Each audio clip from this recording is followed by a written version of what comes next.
अस्सलामुअलैकुम वरहमतुल्लाहि वबरकातुहू।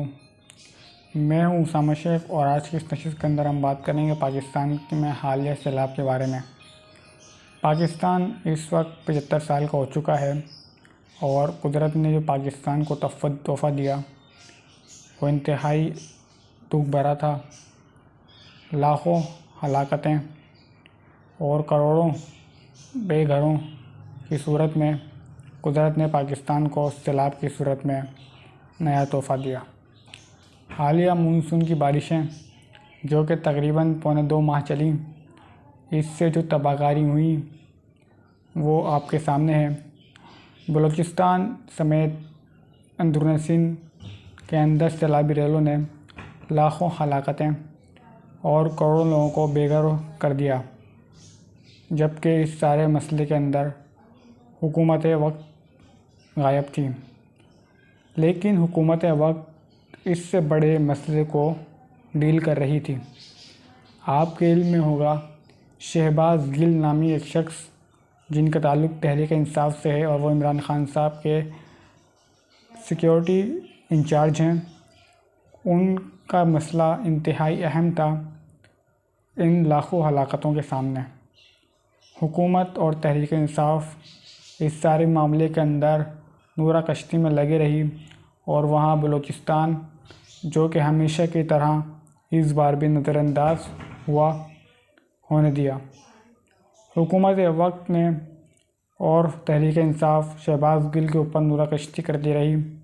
पाकिस्तान की 75वीं सालगिरह पर अमीर शहबाज शरीफ ने एक शानदार तकरीब मुनक्किद की, जिसमें लाखों रुपया, कौम का झोंका और मर्द व ज़न का रक़्स देखने के बाद अमीर शहबाज को भी इस बात का इल्म हुआ कि भाई मुल्क में सैलाब आया हुआ है, बलूचिस्तान एक अहम मोड़ से गुज़र रहा है, वहाँ सैलाब की तबाहकारियाँ जारी हैं। अमीर शहबाज को इस बात का इतराक़ भी हो चुका है अल्हम्दुलिल्लाह।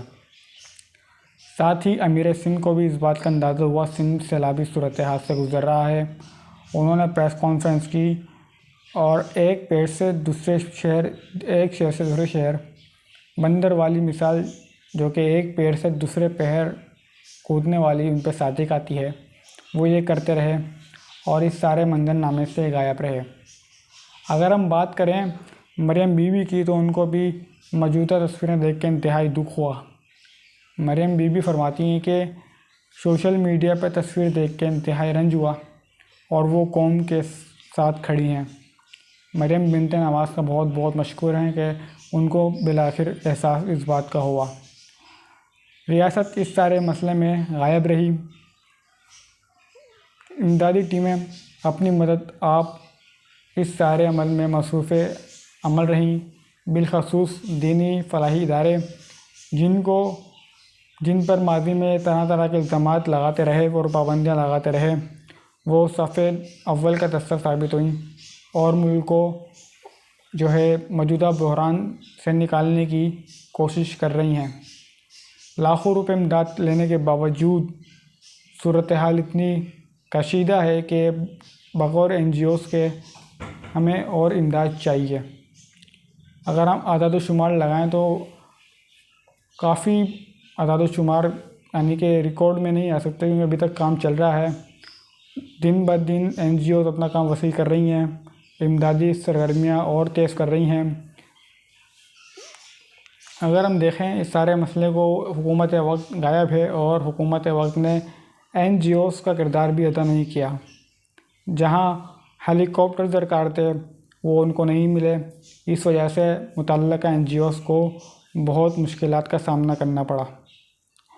अदाद-ओ-शुमार के मुताबिक तकरीबन 10 लाख से ज़्यादा कमोबेश जो है जमात इस्लामी जो कि अल-खिदमत उनका जो फ्लाइविंग है उनका खर्चा हुआ, ये एक जमात का है। अगर हम तहरीक अल्लाहु अकबर का लगाएं या फिर अपना हैदराबाद रिलीफ वेलफेयर का लगाएं या फिर JDC वगैरह का लगाएं या फिर बैतुल सलाम वेलफेयर का लगाएं, यूथ क्लब वेलफेयर का लगाएं, इनके अदाद-ओ-शुमार मुख्तलिफ हैं जो कि अभी मंजराम पे नहीं आए। तो महज इस बात से आप अंदाज़ा लगा सकते हैं कि हालात कितने गंभीर हैं और क्या कुछ नहीं हो सकता।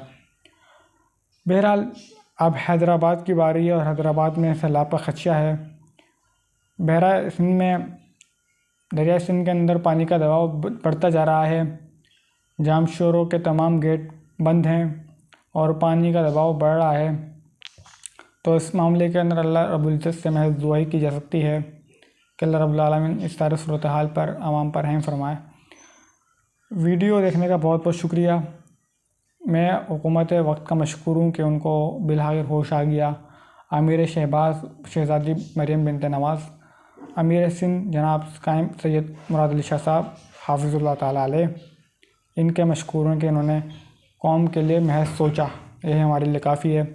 अल्लाह रब्बुल आलमीन इन जमहूरियत परस्त अशराफिया से हमारा जी दिल। अस्सलामु अलैकुम व रहमतुल्लाहि व बरकातुहू।